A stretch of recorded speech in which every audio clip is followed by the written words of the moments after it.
Um, We are now recording.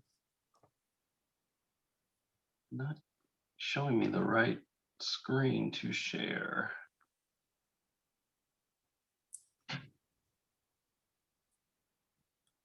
It's often the trick. Zoom shows you more screens than you knew you had open. Yeah, and one's okay. I think I found it. Great. There you go. Let me get that into present mode. All right. Perfect. So here we go. Yeah, I thought there is indeed a lot happening at the state level. And so I thought what I would do is talk about what the Sierra Club and many of our partners are working on in Springfield, a few words about what new opportunities are at the federal level, and then leave hopefully at least half the time for Q&A and dialogue.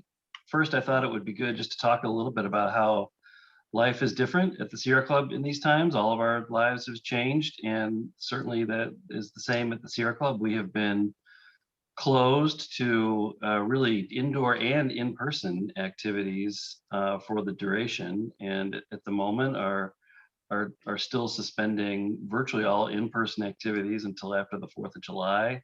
So for an organization that runs an ambitious outings program and ultimately relies on the power of people gathering together to raise their voices on the issues that they care about, this has been, of course, like for everybody, this has been a major disruption. We've been finding new ways, like we all have, to organize together, even when it's not safe to be together in person. And I think you've been pretty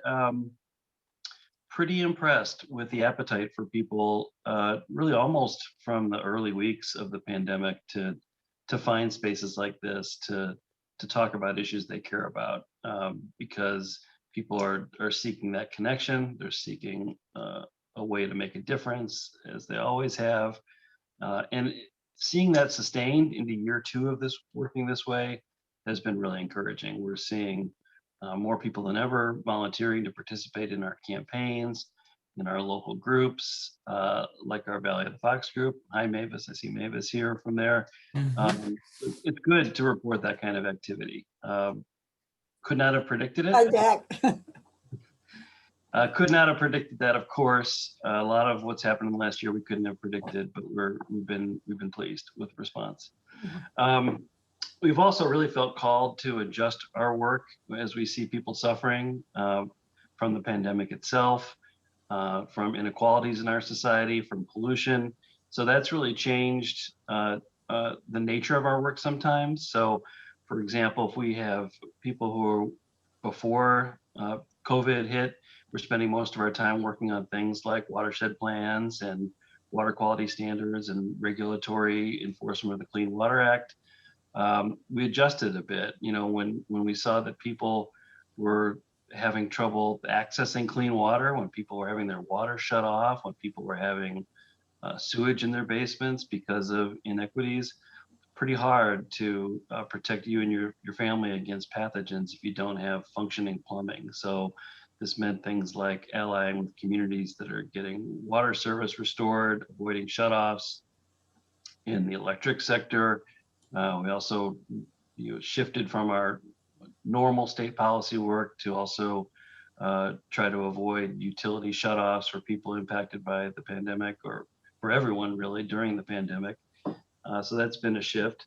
And then I think that we've seen work that we had begun before a year ago, but really increased urgency around centering equity and racial justice, and just work to build our movement. And cool to hear that you're having Ed out at your next meeting or at a future meeting to talk about the next conservation movement, because we've been thinking a lot about that too, and how a majority of the people, a vast majority of the people in our country are impacted and would benefit from the solutions that we're talking about. But our movement really historically has not been great at including all those voices, and that's made us not as strong as we could be, and it's made us not as authentic as we could be. So as we've seen the increased calls for racial justice in the country, this week, again, tragically, we're seeing Black and brown people killed by police. It just has really woken us all up, and we've been looking at ways that in the Sierra Club and in the environmental movement, that we can not only incorporate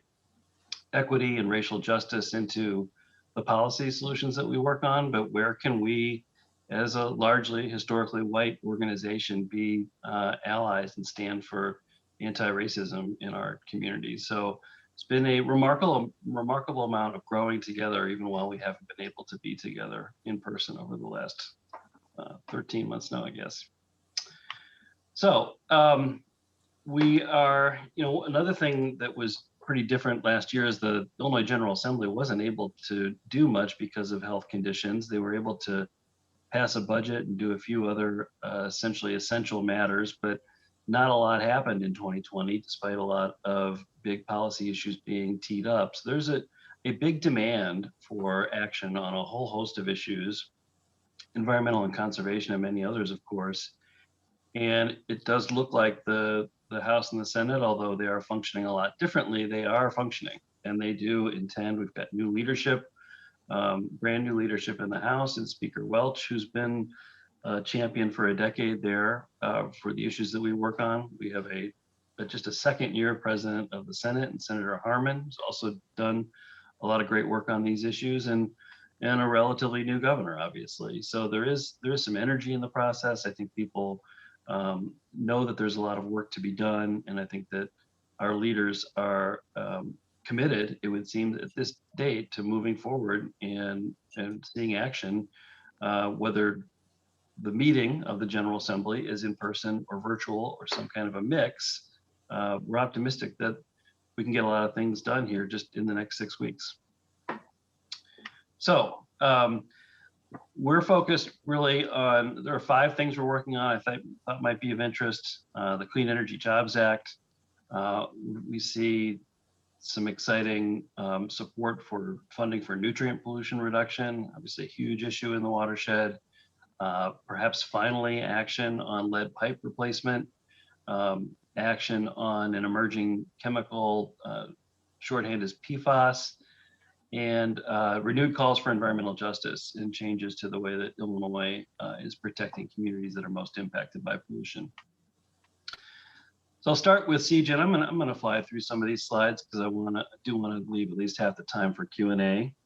But very complicated bill, the Clean Energy Jobs Act. But in summary, it's really about, and it is sponsored by your very own Christina Castro from Elgin. I think as I was preparing this, I saw you've got a number of legislative champions in the Fox River watershed. So great work to all you voters out there for sending us some of the best champions we've got in the whole state. I'm sure that it's not a coincidence that you've all worked in many ways to make these issues important in your communities, and you're starting to see that probably more than ever reflected in the issues that your legislators are prioritizing. So some of these folks are relatively new and may not be familiar names, but we're really excited about the support that we've got in the watershed on a range of issues, including the Clean Energy Jobs Act. This is work that we're doing in coalition with the Illinois Clean Jobs Coalition that I think some of you are a part of. This bill has been introduced. This will be the 3rd year now, and we're hoping that this is going to be the year for action on this plan, which its biggest pillars are getting us, it's an actual comprehensive plan to getting us to 100% clean energy by 2050. We've been excited to hear Governor Pritzker articulate this goal for our state, a state that has historically been a major coal state. We're the largest nuclear state in the country.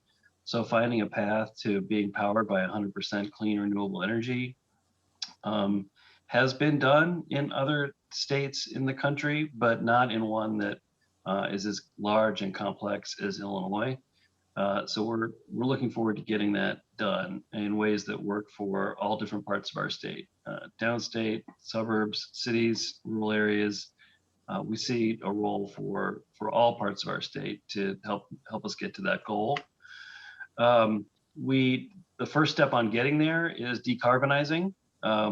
CEJA proposes that we eliminate fossil fuels from the electric sector by 2030.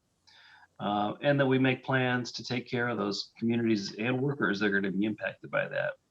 This is a transition that is already underway. We've seen coal plants close across our state. The company called Vistra, which is collectively the largest emitter in Illinois, has already announced that they're going to close all their coal plants by 2027. So this is gradually happening, but what's not happening is a plan for those who are impacted by it. We're really, most of our fossil generation is owned by two out-of-state companies, and it's been very uneven what's been done for the property, the taxing bodies that are dependent on the property taxes from these plants and the workers, and just to get new clean economic development in these communities to take its place. That's one of the main urgencies of this moment, is to put the state in the lead on coming up with a plan that's best for workers and for communities. We create a just transition fund that is funded by fossil fuels, by fees on these plants that have profited for years in these communities. The communities we listened to in writing the bill felt it was important that they have a role in providing those benefits and not simply stick those to the taxpayers. And then we also look at Illinois being the only real significant coal mining state that does not charge an excise tax on coal that's mined here. So through those two mechanisms, we're providing benefits to communities that have been impacted by fossil fuels without leaning on taxpayers in this difficult fiscal environment to do so. A few more details here about what we're doing with our just transition benefits. We're giving workers advance notice of before plants close, so they have time to plan, training opportunities, making sure their retirement, their healthcare is secure, and steps to promote new economic development to take those plants place. Transportation is a big part of the bill. So it's really important that we decarbonize our electric sector, but actually our biggest source of emissions in Illinois is now the transportation sector, because fossils have begun to close and because we have been bringing renewables online. We're at about 12% renewable energy in Illinois, and as a result, our emissions have declined while transportation emissions have been increasing. So we have a number of steps in the Clean Energy Jobs Act to help people get into an electric vehicle, to make sure that that's done equitably, so that this is as accessible to low-income customers and purchasers as others. It also takes a real look at freight electrification opportunities. We're seeing some real hotspots for diesel pollution, particularly as the freight and logistics economy grows, and we see really an explosion in some neighborhoods in some parts of our state in warehousing and truck traffic. And they're really being all sorts of impacts from that, including on the local transportation and safety networks, but also on diesel emissions. And so electrifying that sector is really critical as well. And really responding to both the recession that the pandemic has created, and also the calls for racial justice, recognizing the role that jobs and wealth building opportunities play in making our society more equitable. CEJA has components that focus these benefits, jobs and support for new and emerging businesses in our communities of color and in those communities that are losing from the fossil fuel transition.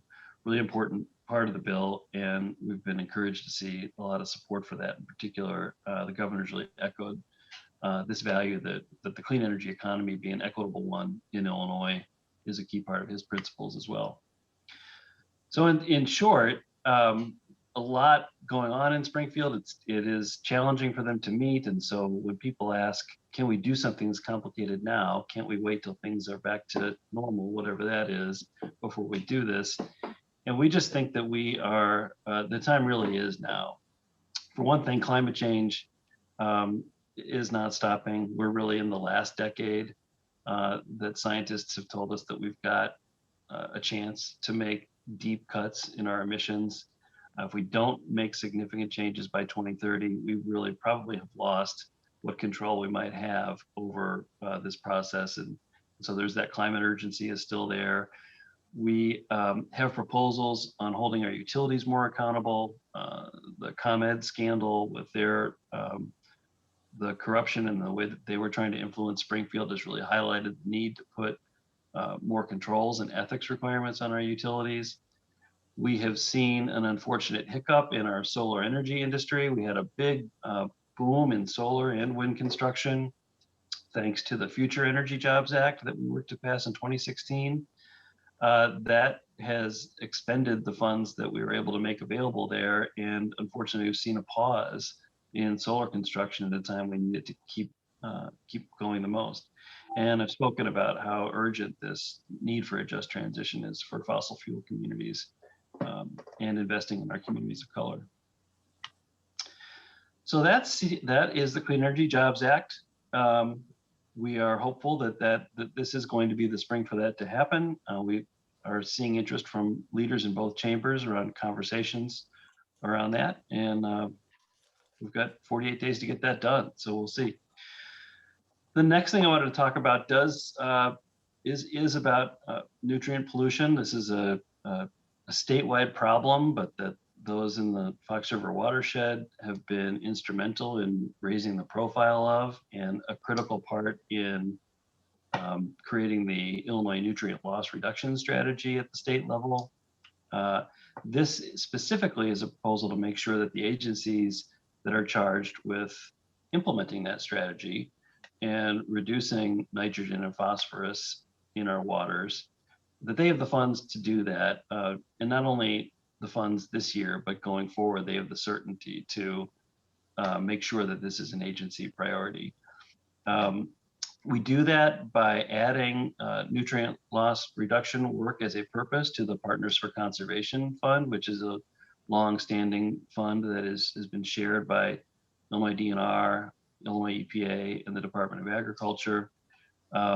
This sets funding targets. Well, number one, the fund is currently set to sunset this year, so it must be renewed, and sets funding targets going out through the middle of this decade. So the agencies have the security that they know they're going to do the work. And I've seen this actually is a committee hearing tomorrow in the Senate Agriculture Committee, and I've seen a lot of support from folks in the watershed and the witness slip, so thank you for that.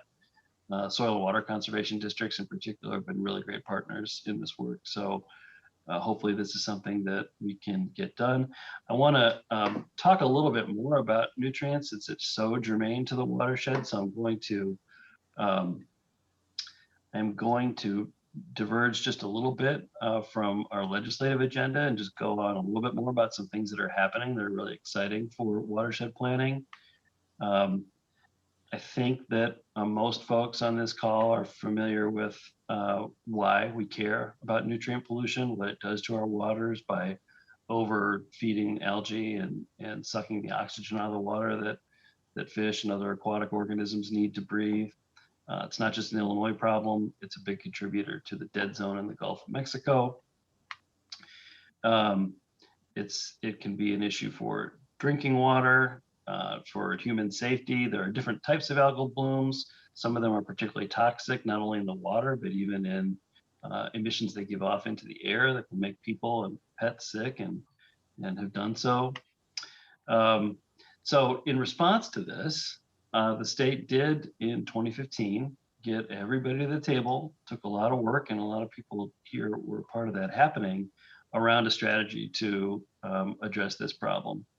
And we set goals, specific numeric goals for reducing the amount of nitrate and phosphorus leaving Illinois. So essentially there are gauges in the river downstream from Illinois that can measure how much of these nutrients are coming out of the state. And so we have our goals and the targets we want to hit. Got a little hiccup here on my slides moving. Okay. Sources come from both wastewater, urban runoff, and agriculture. Obviously, this is a statewide proportion, so these numbers would be different. We'd probably see a higher number of urban runoff in the Fox River watershed, I would assume, than we would from agriculture, but a lot of different sources and therefore a lot of different solutions. And the one that's really playing out, and then I think has been informed by the great work of the Fox River Study Group, is this relatively new requirement for nutrient assessment and reduction plans for wastewater treatment plants. And these are applied now to any large wastewater treatment plant that is either on or upstream of a river that's impaired by nutrient pollution. And that means most of the waters in our state. And when these plants have their permits renewed, which happens every 5 years, there is a requirement to start to reduce phosphorus discharges if the plants haven't already, and pull together these watershed plans called, again, these nutrient assessment and reduction plans, or NARPs. And we think that's really exciting. And it really is a lot like what the Fox River Study Group has been working on for a long time, by looking at a problem that the wastewater treatment plants are accountable for more directly because of the way the Clean Water Act works, and they hold a permit for their discharges, but that so many other of us and other sources contribute to. So this is a recognition that it's not just on the wastewater plants to solve this problem, but it does put them in the position of convening these conversations like have been going on here for a long time. IEPA's got a map of and a list of all the places where this work is beginning. These are just a little bit closer view of our area. So obviously, you see our watershed there, but other ones to the east and the west are also beginning this work. These plans are due. There's some of our great watershed work groups there. And just the last thing on that, so these plans are due by December of 2023. So again, Fox River Study Group is all over this, has been for some time. Just wanted to flag this because we talk about this region as a model for other places in the state, and this is very directly one where these watershed efforts, collaborative plans, are now being expanded all across the state. And we're trying to do our best to bring lessons that we've learned here to places like there's a cluster of them in East Central Illinois, for example, where the wastewater agencies don't have this history, and they don't have these watershed work groups that have been built over the years. So trying to launch those in other parts of the state has been really exciting. All right, so back to our legislative agenda.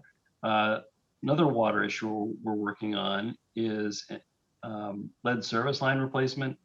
Unfortunately, Illinois is really ground zero for this problem for a variety of factors.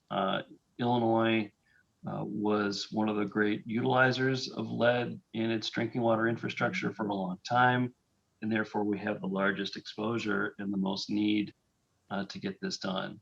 So what we're doing here is hopefully going to be a combination of a state approach where we've got legislation in both the House and the Senate. I think Senator Bush is from Lake County has some of the top end of your watershed there, at least the top end of the Illinois portion.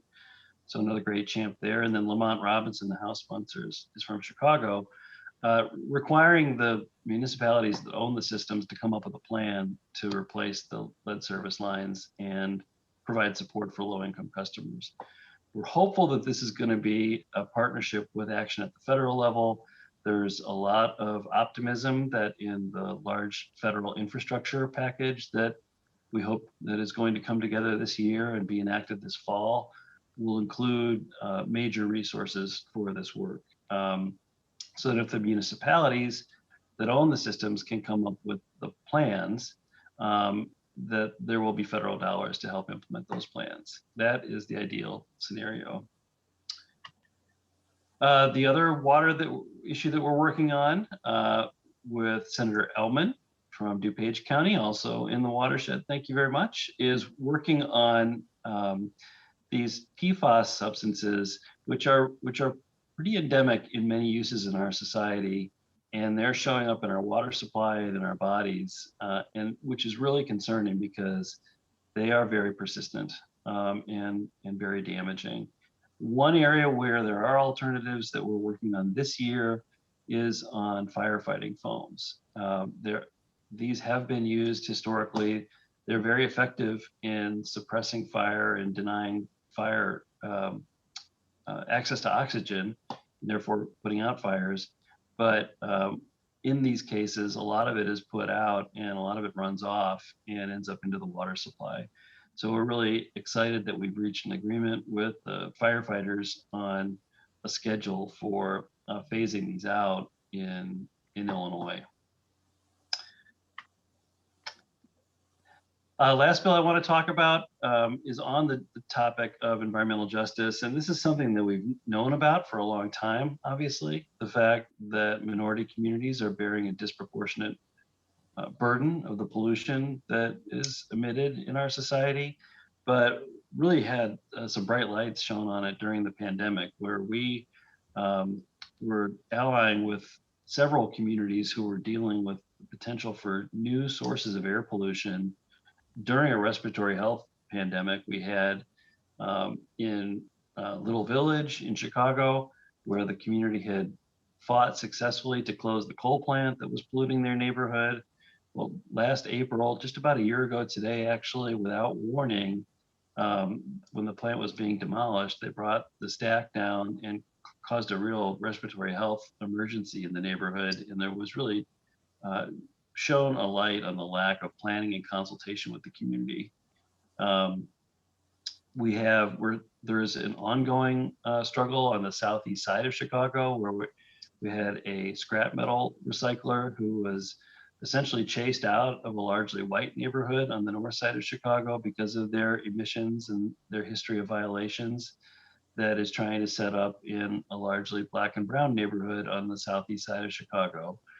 And Illinois EPA granted the permit for this move and cited that the Illinois Environmental Protection Act really didn't give them the legal tools, in their opinion, to consider all the other sources of pollution that the community was exposed to. And there are also real challenges for consulting the community, especially in these times when it's difficult to have public meetings and things like that. But changes are needed and are overdue. And so what we're doing is we're awaiting in support of the Chicago Environmental Justice Network, which is working on some fundamental improvements to the Illinois Environmental Protection Act that would address situations like that and ensure that these communities, instead of getting disproportionately polluted, that they're disproportionately protected. So obviously a whole new day at the federal level, and just getting our minds around really what the opportunities are.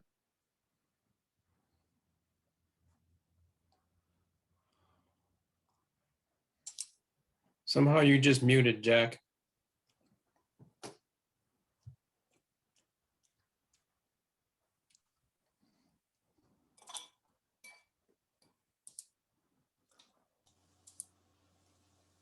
Jack, you're muted. Jack, you are muted. I'm muted. Somehow it just popped onto mute there. We missed your whole slide, whatever you were talking about. Am I still muted? No. Okay. Thanks. That might have been just an internet hiccup at my house. So yes, I'll start at the top with this list. We've been really impressed with the new leadership coming into the natural resource agencies, both the quality of the people, the diversity of the people, and the orientation. Very intent on reversing whatever rollbacks they can that the previous administration had either initiated or completed. A lot of demonstrated commitment already about centering equity and environmental justice in ways that we haven't seen before. There is, particularly on the topic of conservation, with things like the 30 by 30 initiative and the Recovering America's Wildlife Bill, which would fund state wildlife plans, and the passage in the last Congress, actually, of the America's Great Outdoors Act. Really a lot of optimism that we might be entering, this fourth conservation movement might have some renewed leadership from the federal government in terms of funding, because obviously at Illinois, it's going to be a long time before Illinois' fiscal ship is righted, and we're going to be making the kind of investments we need using just Illinois taxpayer dollars in conservation. So this could not come at a better time from the federal government. And then there's much more happening, but the big thing that we are focusing on, because it appears to be sort of like the major priority of the Biden administration and leaders in Congress, is the infrastructure package that is hopefully coming together over the summer to be enacted in the fall. And we're very encouraged, not only the opportunity for like traditional type infrastructure, like clean water infrastructure, clean energy, but also encouraging how to hear the administration talking about this as an opportunity for human infrastructure as well. So everything from youth employment opportunities in conservation to workforce development opportunities to help people that need work the most get the work in these environmental solutions. Really excited to work with our congressional delegation and the state to hopefully put forth a robust list of ways that the infrastructure package can advance all kinds of things we're working on for clean water conservation and clean energy here in Illinois. So I will stop there and leave that up for just a second, because that's my contact information if anybody wants it. And then I will stop sharing my screen, and looking forward to talking with you all.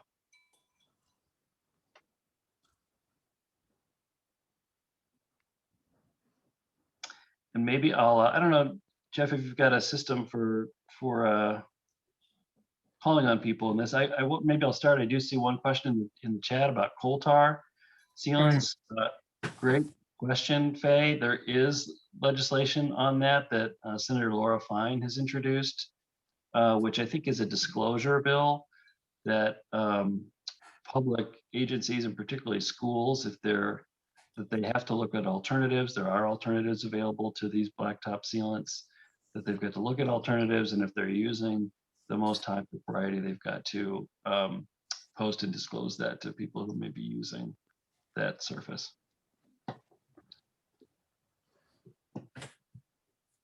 So if anyone has questions, you can either unmute yourself and ask them verbally or type them into the chat, and Jack and I can both see the chat and see what's in there. And maybe I'll just throw one out to start with. You talked about the bill about the lead water plumbing. Maybe can you say a few words exactly how that would work? Because I know, for example, I live in a house that's almost 100 years old, and my service line from the street to my house is lead. You know, just thankfully it's coated with 100 years worth of gunk on the inside, so the water doesn't pick up the lead anymore. But how would that work for a suburb like where I live? Yeah, it's a great question, and it's a real challenge, because your situation is not uncommon, where your municipality will own the water until it gets to your curb, but then you own that lead service line. And so Right. how is a public entity supposed to deal with a private property problem? And so I think we're giving the flexibility to the municipalities to come up with a solution that works for them, but we do want to make sure that there is one, and it could be different things in different jurisdictions. I see a hand raised.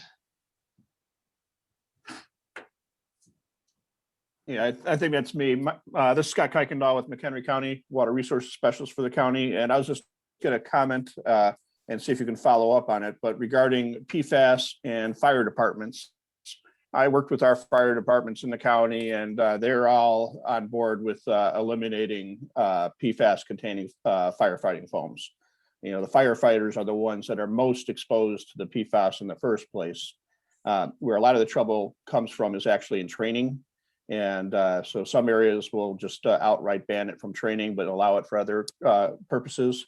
But the big problem is that the manufacturers aren't required to fully label PFAS containing fire foams. What they'll often do is say that it's PFOA free, which is one form of PFAS, but it can contain other forms of PFAS. So for fire departments, being on board with it, it may still be problematic for them to actually purchase firefighting foams without PFAS being in it. And so I'm, curious if that's something that you've addressed, on a state level as far as requiring labeling or providing oversight. What we recommended to the firefighting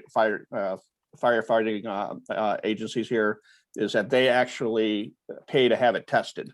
So find whatever products that they want to do and actually have it tested to verify that it's not in there. But, are there other things that are being done to address that issue? I will look into that. I don't know that the bill requires that kind of disclosure. I think the bill might, I need to look into that, and I'll get back to you. But it's great to hear that you've got some firefighters and fire departments that are motivated about this. And that's really good to know, and maybe it would come in handy if we, need to speak to that. We have an agreement with the Illinois Firefighters Association on this phase out, but I don't know that we've located individual firefighters or departments that would be willing to speak to that directly. So that could come in very handy. But I'll look into that. Thanks for the question. Yeah, and thanks for sharing that information, Scott. Other questions that others may have, go ahead and unmute yourself and ask. And I know you have them. I'm going to ask about the Batavia coal mine downstate. Is that on the list? And what's the Yes. prognosis? The Prairie State Coal Plant is the largest coal plant. And if you live in Batavia or Geneva or Naperville or a number of other communities, you know all about this because it is, it's a large plant. It's Illinois' largest single source of carbon emissions. And it is built in an entirely different financial model than all of our other coal plants by essentially locking these municipalities into long-term contracts at what turned out to be a very high price. So you've got communities that have, many of which have long since regretted the decision, are finding themselves unable to get out of it. So this is it's a unique challenge, and it's one that we are working on. We know how important it is to these communities. The bill, CJIC currently does not treat the Prairie State plant uniquely. It does, just like the rest of the coal plants, would have them cease operations in 2030. I think we understand that this is a unique situation, and we've got to find a way to be able to turn off that plant and make the communities, help the communities with whatever exposure they have to it. We have found that overall that there would be overall savings from the plant closing, but we know that in some communities that they're going to need help with the debt that they've had to incur because of that contract. So it's a problem that's top of mind that we're trying to find a solution for. Thanks, Becky. And if I could maybe just add a little bit to that, it does appear that it's a fairly ironclad contract they lock these communities into. I've recently been privileged to join Congresswoman Lauren Underwood's Advisory Council on Science, Technology, and the Environment. And it was a big topic at the first meeting that I attended of that. And the Congresswoman is very aware of it and has the full resources of her office working on it as well. There was a lot of people on this advisory council that were had it very top of mind as well. So it has their attention. They just, as Jack's saying, it turns out it's a pretty difficult one to find the solution for. That's great to hear, Jeff. I didn't know that that was on her screen. So thanks for getting her on that. That's maybe I don't think we've been thinking, at least not that I'm aware of, maybe enough about federal solutions. So that's great to hear. This is Maggie. In order to follow up on that, the reason I was late to this meeting was I was on a Zoom meeting, not with Lauren herself, but her aid Chelsea, and it was with the Association of Illinois Soil and Water Conservation District. And we're lobbying her to really pay close attention to the clean water issue. And we had about a half hour talking to her about all the different issues, from the nutrient loss to the permits and concerns about the epoxia. So just letting you know that she's being hit from another side too. And then at 2 o'clock, I'll go into a similar meeting with Dick Durbin. Great. Thanks, Maggie. And the districts have been great to work with on this funding bill that I spoke about earlier. I'm not sure if you were on by then, but No, I wasn't, but I know that we've been pushing from the association to get letters of support going in. I put that information out to the Chicago Wilderness so they could spread it out. You know, everything that we see wherever we go right now is form those partnerships, strengthen those partnerships, because that's where the funding will come from.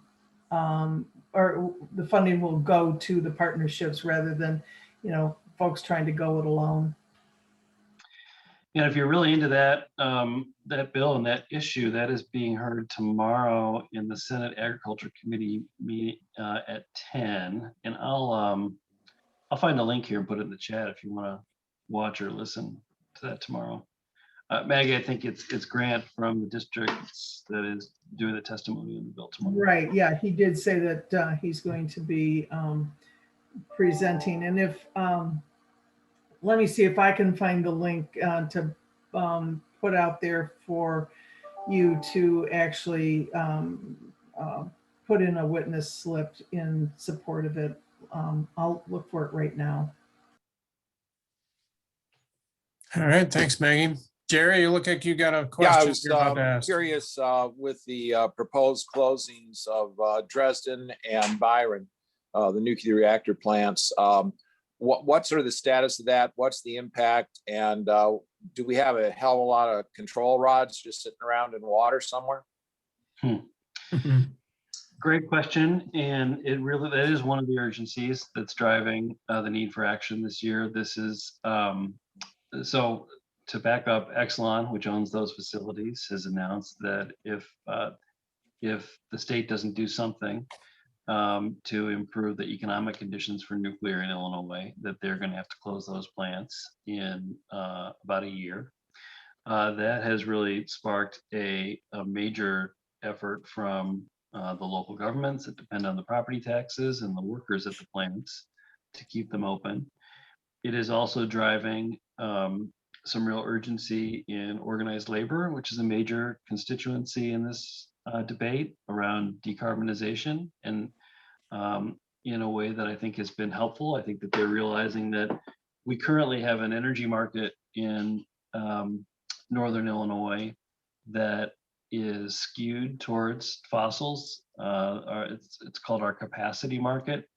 This is the energy that there's basically two types of energy that we're paying for. We're paying for the energy we actually use, of course. We're also paying for energy to be available sort of in cases of emergency or really high load. And that's called capacity market. And this is where plants are paid just to be available if asked to run. And the most polluting plants in Northern Illinois are really still operating because of those capacity market payments, the Waukegan coal plant in particular. And during the Trump administration, the rules for how those auctions are done were really skewed towards fossil fuels and away from both nuclear and renewables. So that has, in a way, created something of a common cause with groups like ours that don't consider nuclear to be clean, but are interested in decarbonizing, and the nuclear industry and the workers in these plants. So now there is, the governor has rightly expressed a lot of skepticism, as has a lot of legislators, about whether or not the state or ratepayers should be bailing out Exelon. And so we're encouraged that the the governor has demanded and commissioned a third-party audit of the finances of these plants. He's not going to take Exelon's word for their finances, and that is going to be a critical piece in people being comfortable doing something that will address these potential plant closures.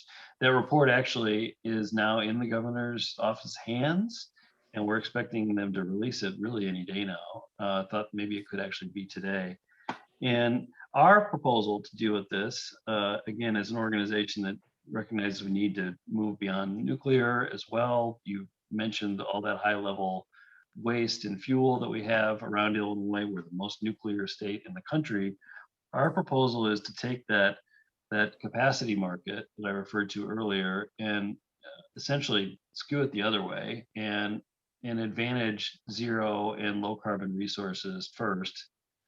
And yeah, and so that's a way that we can both, number one, save consumers a lot of money because we're paying a very high price for this energy that on most days we're never using, and also redirect some of those resources to zero or lower polluting forms of generation.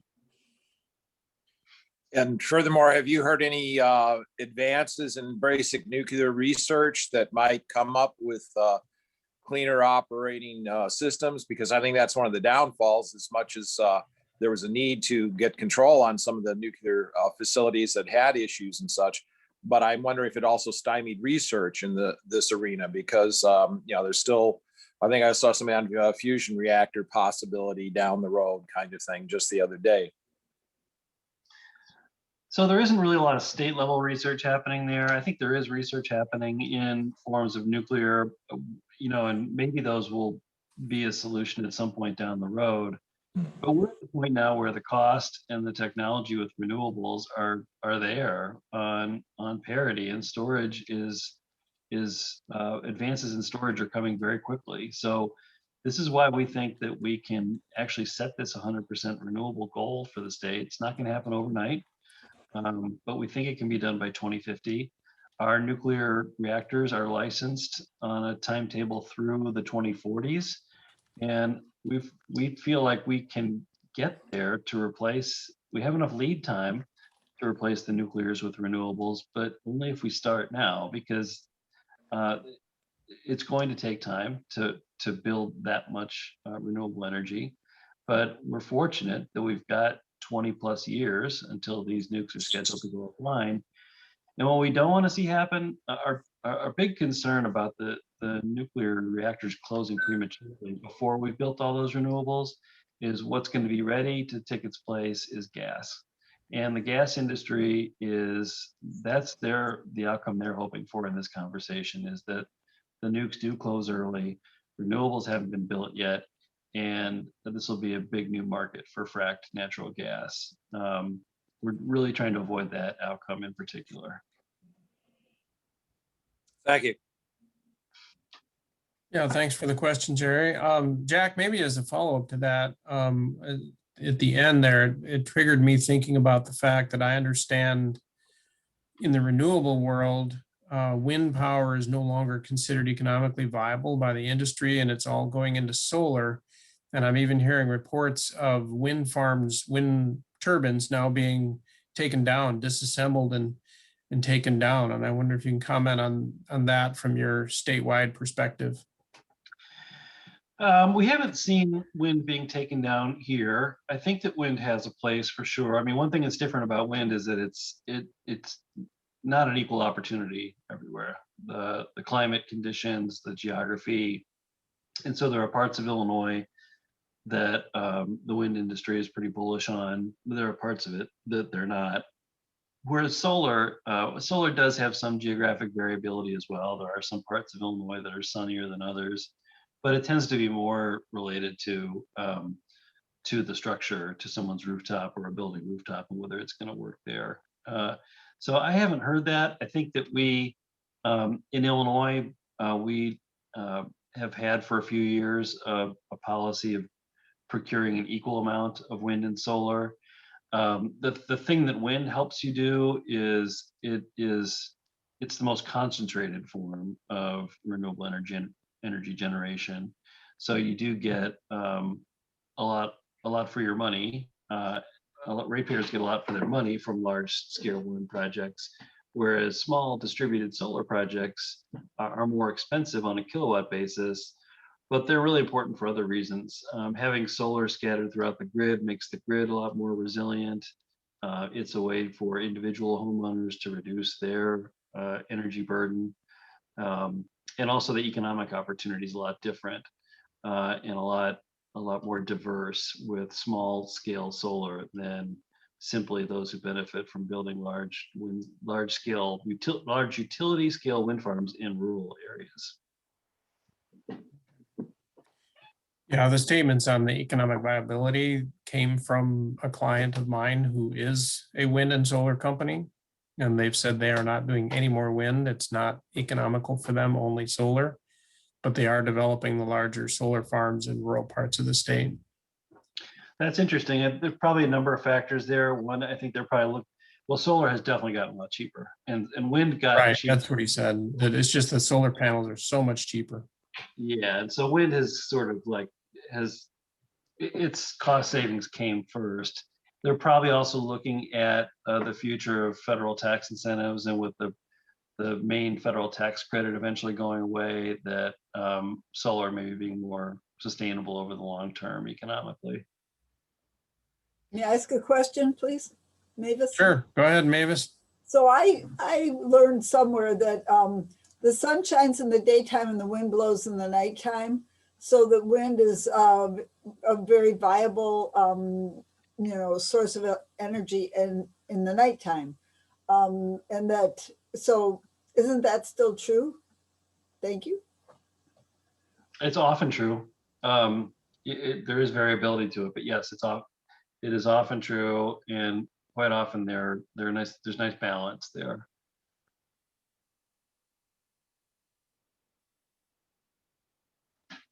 I'm curious about, I've heard there's issues with solar panels and the pollution aftermarket.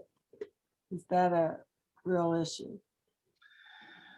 Yeah, I mean, no form of energy is without any consequence, and so I do think that there is, the solar panel has a life of at least 30 years, and so we're probably going to start coming up on a lot of solar panels coming out of use, and so I think because that we haven't hit that milestone yet, I don't think as much has been done about recovering the metals and the other materials that are in there.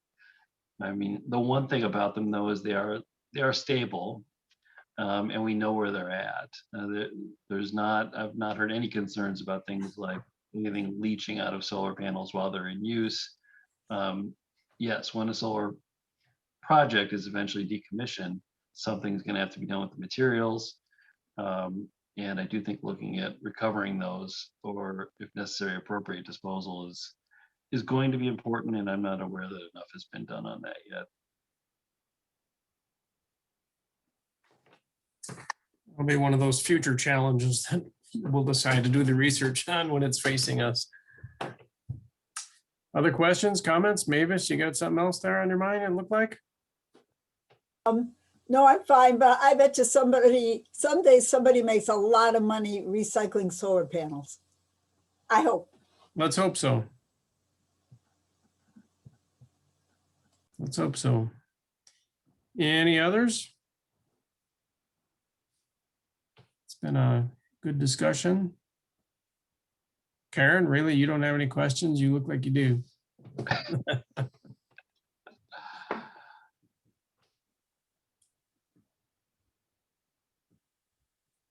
What can we do, Jack, to help support and get CEJA through? I mean, it's been lingering around now for a number of years. Are there things that we as FREPers, our individual members, can do to help push that forward, even if I live in a district with a guy that's probably not going to support it? Mm-hmm. We are writing and calling the governor. We're we're pleased with where the governor is at, generally speaking. He's not yet gotten super specific about, he's got general energy priorities, which are very consistent with CEJA, but he hasn't specifically endorsed the bill yet. So I know we've got Sierra Club members are doing a lot of phone calls to the governor on particular days. I'm sure that Mavis could help you connect with those opportunities. She's been working hard on it. And for the rest of you who your legislator might co-sponsor, but hasn't already, that's really the main thing. That's the first and most important thing to do. We're building towards majorities of both the House and the Senate of co-sponsors. We're not there yet, but if you think that your legislator might, that's a great ask to make. Okay, yeah, that's good to know. May I? Yep, go ahead, Mavis. We are having a lobby day on April 26th. And so anybody who wants to join, you don't need to join me. You need to join a group that will be calling your personal legislators. Jack, can you help me? How do people, do they just go to Sierra Club Illinois and find, is the link there? Or I could send it to people, I think. I'm glad you brought that up. Let me look for that, Mavis, and see if I can find that before we're done and put it in the chat. Okay, and I would, Yeah. I'd like, okay, can I talk? Excuse me. So I am a newly elected board member for Kane County, and I'm trying to get a behind the meter solar field put into the Justice Center up on 38. Are most of the people here Kane County or McHenry County, or, but if you want to call your legislator, if there's any connection to Kane County, and tell them that by passing CEJA, we might be able to save $150,000 a year by getting this solar behind the meter solar field put in. Maybe that could get some of our, the people who have ours next to their name. They love to hear things like, we're going to save $150,000 a year. So call me if you want. What should I do? I'll put my email in here. But that's a big selling point for, and we can't do without CEJA, I don't think. We need those SRECs. It's my pitch. Thanks. Yeah, that's good. Thanks, Mavis. I don't have a question, but I do have a comment. In the past, I've always enjoyed when we hosted the conversation about conservation with our legislators. And so I'm very glad, Jack, that you're back again this year. I think that you bring a wealth of knowledge to our group and help us connect with what's going on legislatively. So I hope we can continue that in the future.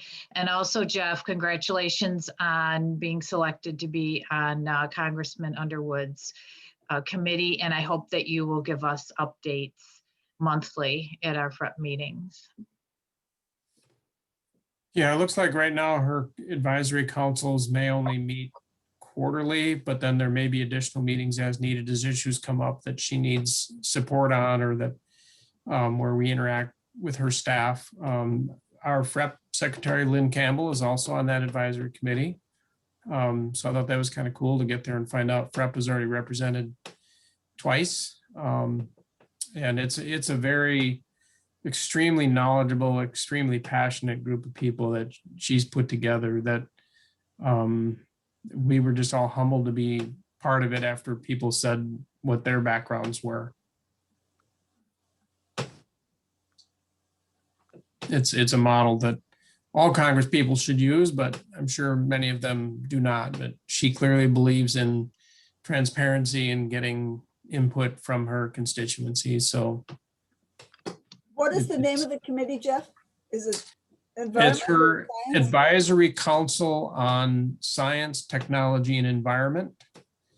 I think she has maybe a half dozen different advisory councils centered around different topics.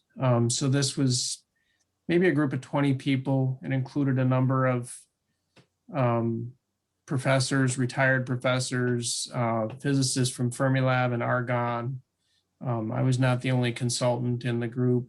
I'm in Bill Foster's district. Maybe I can talk to Bill about doing that. Sure, yeah. I mean, and he's a scientist by background. Mm-hmm.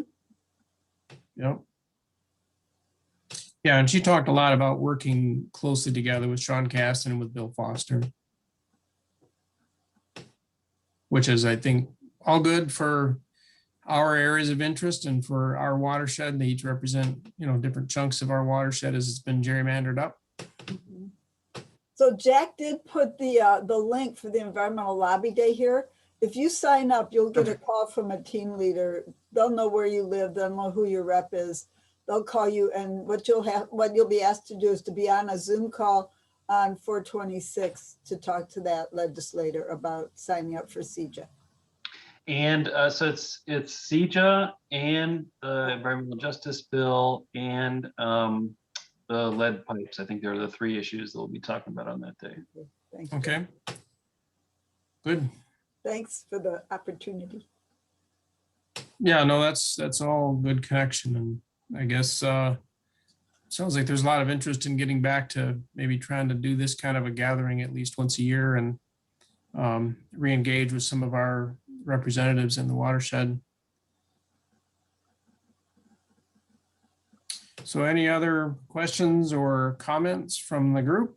Things of interest? It looks like a few people had to drop off, but I think a lot of exciting things going on. And if you missed it, I think we covered the details and provided the links in our last downstream, but another piece on sort of the state perspective was the talk John Rogner gave at our Fox River Summit. So if you missed that, all the talks in the summit were recorded and they're all available online to watch your convenience. So I'm pretty sure the links for that were in our downstream and are on our webpage.